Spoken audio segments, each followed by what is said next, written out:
ഡൽഹിയിൽ നിന്നും വരുന്നത് വെറും വാർത്തകളല്ല.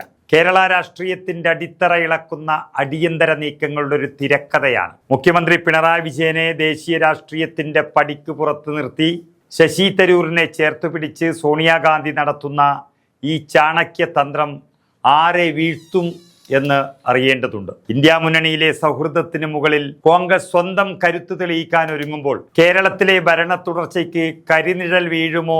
അത് ഡൽഹിയിൽ നടന്ന ആ രഹസ്യ നീക്കമൊന്ന് നമുക്ക് നോക്കാം. കേരളത്തെ നടുക്കിയ സ്വർണ്ണക്കൊള്ളക്കടത്ത് കേസിലെ ഒന്നാം പ്രതി ഉണ്ണികൃഷ്ണൻ പോറ്റിയുമായി സോണിയാഗാന്ധിയെ ബന്ധിപ്പിക്കാൻ മുഖ്യമന്ത്രി പിണറായി വിജയൻ നടത്തിയ പത്രസമ്മേളന നാടകം അത് പാളി. ഉണ്ണികൃഷ്ണൻ പോറ്റി ജയിലിലായതോടെ ആയുധം കിട്ടിയെന്ന് കരുതിയ മുഖ്യമന്ത്രിയെ ദേശീയ രാഷ്ട്രീയത്തിന്റെ പടിക്ക് പുറത്ത് നിർത്തി സോണിയാഗാന്ധിയുടെ ഒരു മറുപടി നീക്കം നടക്കുകയാണ്. ആരോപണങ്ങൾ കൊണ്ട് തളർത്താൻ നോക്കിയ പിണറായിക്ക് കനത്ത തിരിച്ചടിയാണ് ഇപ്പോൾ കോൺഗ്രസ് നൽകിക്കൊണ്ടിരിക്കുന്നത്. ഇവിടെ ഇന്ത്യ മുന്നണിയുടെ മറവിൽ ദേശീയ തലത്തിൽ മാന്യത ചമയുന്ന പിണറായി വിജയനെ CWC യോഗത്തിൽ കോൺഗ്രസ് പൂർണ്ണമായും അവഗണിച്ചിരിക്കുന്നു. ഗാന്ധി കുടുംബത്തിനെതിരെ അടിസ്ഥാനരഹിതമായ ആരോപണങ്ങൾ ഉന്നയിക്കുന്നവർക്ക് പ്രതിപക്ഷ നിരയിൽ സ്ഥാനമില്ല എന്ന കർശന സന്ദേശമാണ് സോണിയാഗാന്ധി നൽകിയിരിക്കുന്നത്. പിണറായി വിജയനെ പടിക്ക് പുറത്താക്കിക്കൊണ്ട് കേരളത്തിലെ കോൺഗ്രസ് നേതൃത്വത്തിന് പൂർണ്ണ പിന്തുണ പ്രഖ്യാപിച്ചിരിക്കുകയാണ്